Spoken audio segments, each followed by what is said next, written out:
les conflits et renouer le dialogue. L'émotion en direct, lundi 20h50, le nouvel horaire de Perdu de vue avec Jacques Pradel sur TF1.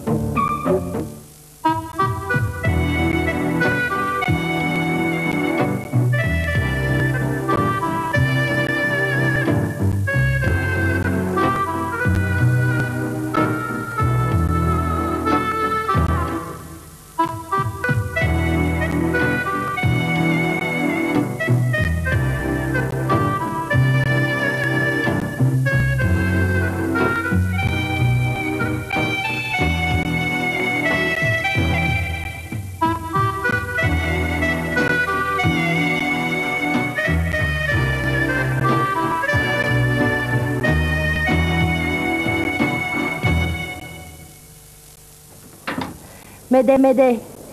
Ici le refuge du Grand Morin, j'appelle la gendarmerie de Saint-Véran, à vous. Médée, Médée. Répondez, gendarmerie de Saint-Véran, répondez, je vous en supplie.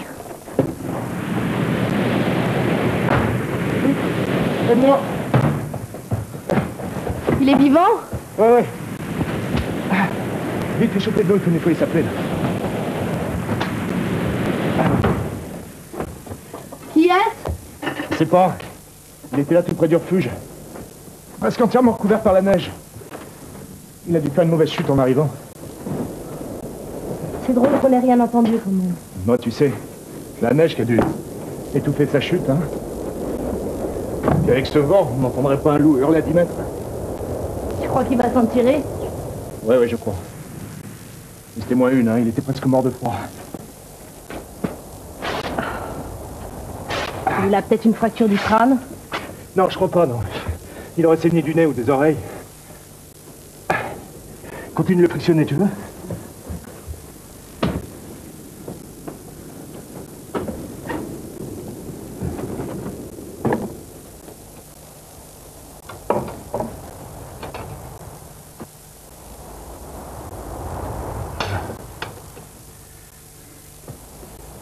Pardon.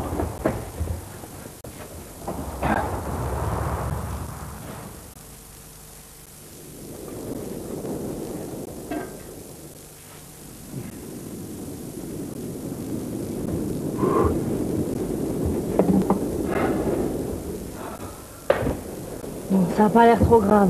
Ouais, tant mieux. Oh, c'est de plus en plus froid ici. T'as pas trouvé de bois? Mais non, la porte de la remise est bloquée par la glace. Oh, mais on va geler.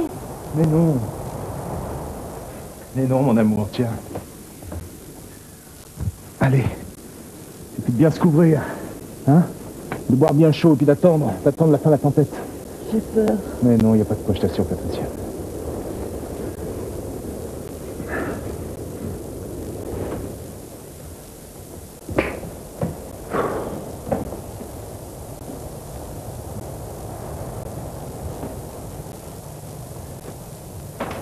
C'est marrant, il n'a pas de papier. Qu'est-ce qu'il pouvait bien faire par ici? Et tu sais, c'est certainement un randonneur surpris comme nous par la tempête. Hein. Enfin, de toute façon, on saura tout quand il se réveillera. Il se réveille.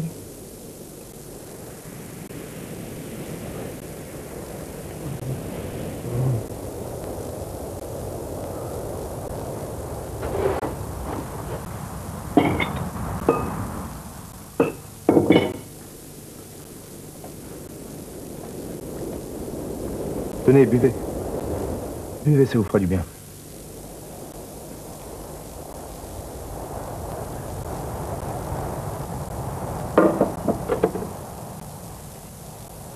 Ben, mon vieux, on peut dire que vous avez eu de la chance, hein. Un peu plus et vous mourriez à 10 mètres du refuge. Refuge? Oui, du refuge. Vous avez fait une chute, vous vous souvenez? Je m'en souviens pas. Ça doit être le choc, ça. Vous rappelez votre nom, quand même. Non, je m'en souviens pas.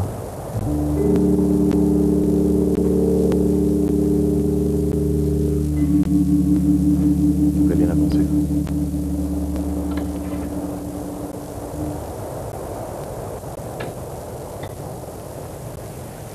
Vous vous sentez mieux? Quoi? C'est normal. Nous ne pouvons pas faire de feu. La réserve de bois est inaccessible. Tenez. Mettez ce pull sec. Ouais, vous allez.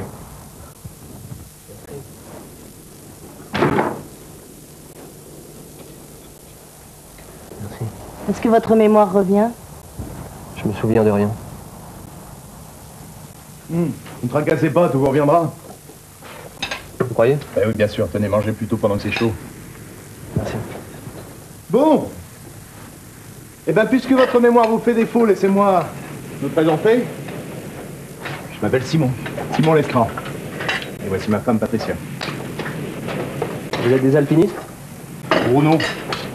Non. On faisait une randonnée d'une journée jusqu'au Grand Joras quand la tempête nous a surpris. J'ai jamais vu ça. En l'espace d'un quart d'heure, le ciel est devenu tout noir. La température a chuté de 10 degrés et un vent glacial s'est soufflé en rafale. Nous étions gelés jusqu'aux os. Il n'était évidemment plus question ni de redescendre, ni même de continuer. Notre guide a décidé alors d'essayer d'atteindre sur Puge. Seulement, on n'avait pas marché depuis 5 minutes. Et la neige se mettait à tomber tellement de rue qu'on n'y voyait plus rien du tout. Parce que là, on a quand même continué, il fallait absolument nous abriter. Et puis, a priori, nos chances de réussite étaient plutôt bonnes, puisqu'il suffisait de suivre un chemin. Pourtant, notre guide est mort. Oui, c'est vrai. Triste accident. Nous avons dû quitter le chemin sans nous en apercevoir. Il n'a pas vu un précipice, il a fait une chute de 20 mètres. J'ai failli tomber, moi aussi. Hein. Non, mais tu t'en es tiré. Oui, j'ai eu de la chance. Alors on a erré des heures, complètement perdues. Et alors qu'on avait abandonné tout espoir, à la faveur d'une éclaircie, on a aperçu ce refuge et on a pu s'abriter. Vous avez eu une sacrée veine? Ouais. Comme vous, hein, mon vieux. Comme vous. Ben voilà quoi. Nous voilà à 3 vénards, bloqués à 3000 mètres, en train de geler près d'un gros tas de bois inaccessible. Du dramatisme, mon chéri. Excusez-moi, c'est peut-être juste un petit peu de claustrophobie. Après tout, la situation est plutôt bonne, hein. On est au sec, on a de la nourriture en quantité suffisante, du gaz pour le réchaud et de l'eau à volonté. On va s'en tirer, c'est sûr.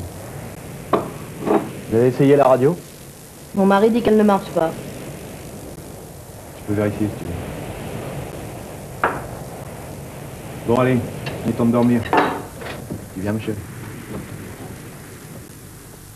Faites de beaux rêves. Ça va être difficile.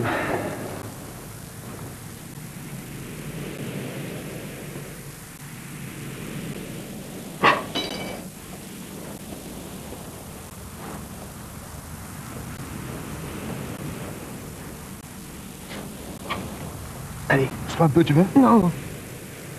Écoute, je crois qu'il faudrait mieux qu'on tombe dans le même lit que hier. Hein? Non, je préfère pas. Patricia, écoute, sois raisonnable, on aura plus chaud. Bon, écoute, hier, on était complètement gelés. Mais aujourd'hui, je trouve qu'on va suffisamment mieux pour pas être obligé de se tasser à 2 sur 70 cm de large, non? Bon. Comme tu voudras.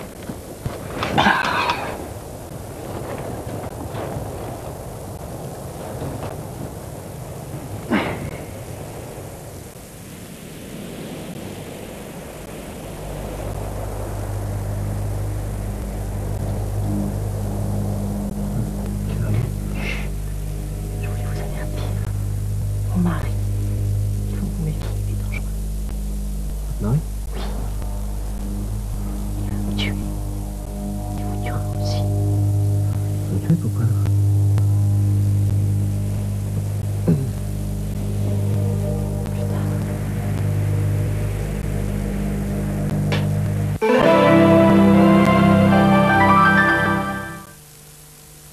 Dans 1000 ans, on retrouvera encore votre cassette vidéo. TNB, la cassette vidéo avec boîtier. TNB, vous avez bien enregistré?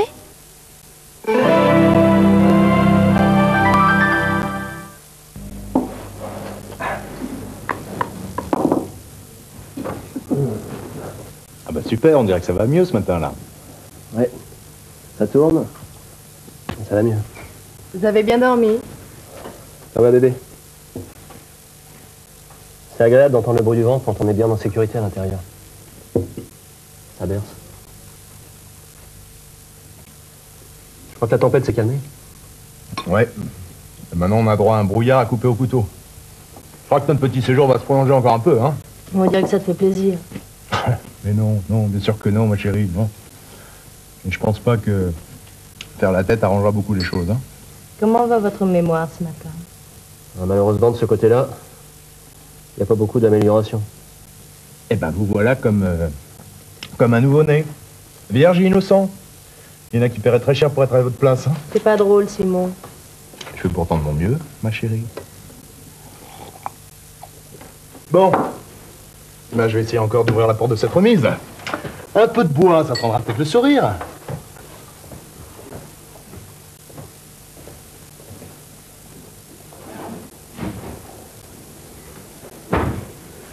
Je sais qui vous êtes.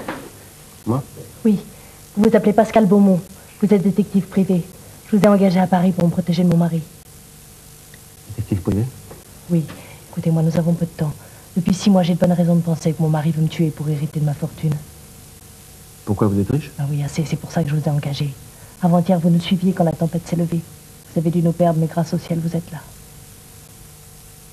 C'est un peu dur à avaler. Bon, vous pourriez m'expliquer sinon ce que vous feriez tout seul en pleine montagne? Mais écoutez-moi, faut me croire. Simon est un homme dangereux. La mort du guide, c'était pas un accident. Il l'a poussé.